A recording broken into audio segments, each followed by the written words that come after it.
He built an empire from the streets of Harlem, a self-made mogul who shaped the sound of a generation, built multi-million-dollar brands, and stood atop the hip-hop world. Sean Diddy Combs wasn't just successful, he was iconic. But now, the same man who stood on Forbes lists and red carpets is at the center of one of the most shocking trials in music industry history. From disturbing allegations to high-profile raids, this is the unraveling of a mogul and the trial that could destroy everything he built. This is not just celebrity gossip. This is a case that could redefine power, justice, and accountability in the entertainment world. The internet exploded. Surviving Diddy trended worldwide. Celebrities either distanced themselves or stayed silent. For many, the case reflected a larger pattern in the music industry, one where power shields predators and victims are often silenced. Survivors from other high-profile cases like R. Kelly and Harvey Weinstein spoke out in support. The message was clear. Enough is enough. As of now, Diddy hasn't been charged, but the investigations are ongoing and sources say more legal action may be on the horizon. He has denied all accusations. His legal team claims the lawsuits are baseless and an attempt to extort him. But as the walls close in, the court of public opinion has already passed its judgment. This isn't just about Diddy. It's about a culture of silence in the entertainment world. How many powerful figures have used their influence to escape consequences? How many stories have gone untold because victims were too afraid to speak up? The Diddy case could be the turning point, not just for justice, but for accountability in an industry long overdue for change. Before we dive into the legal firestorm, let's talk about how Diddy got here.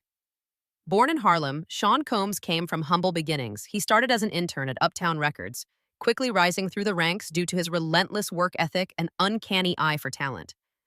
But his true legacy began in 1993 when he launched Bad Boy Records. With artists like the notorious B.I.G., Mace, Faith Evans, and 112, Bad Boy was more than a label.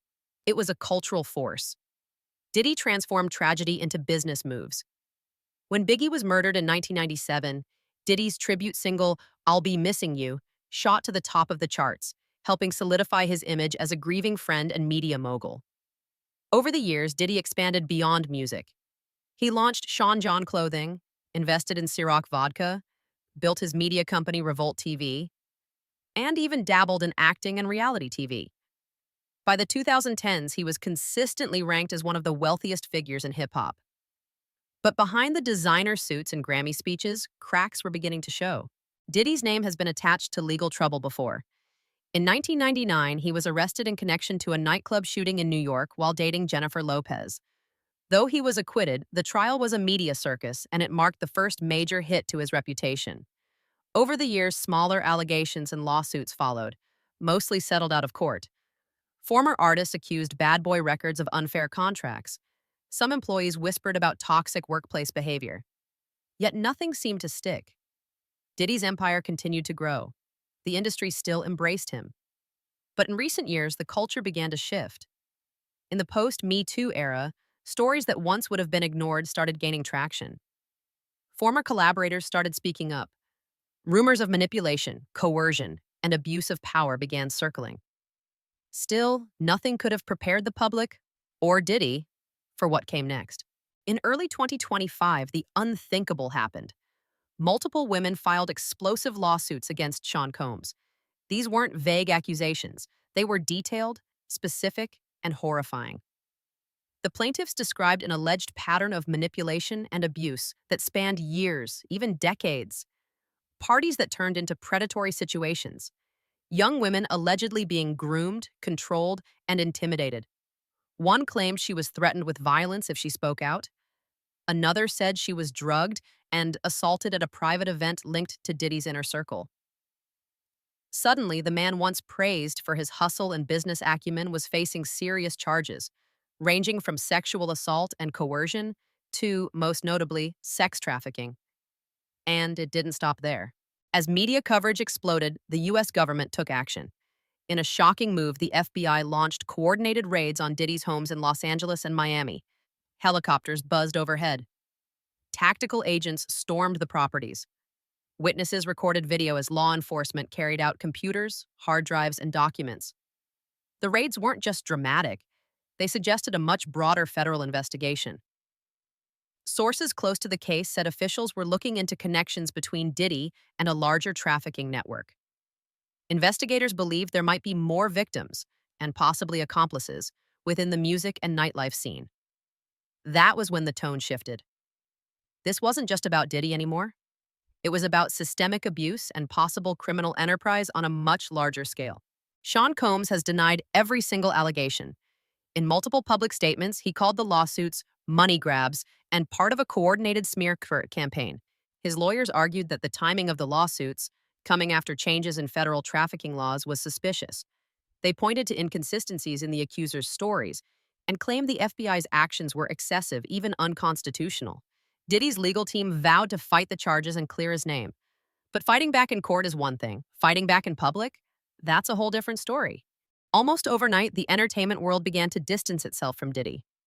Revolt TV, which he founded, issued a statement suspending his involvement. C-Rock and DeLeon distanced their marketing from his brand. Fellow artists, many of whom once praised him, went silent.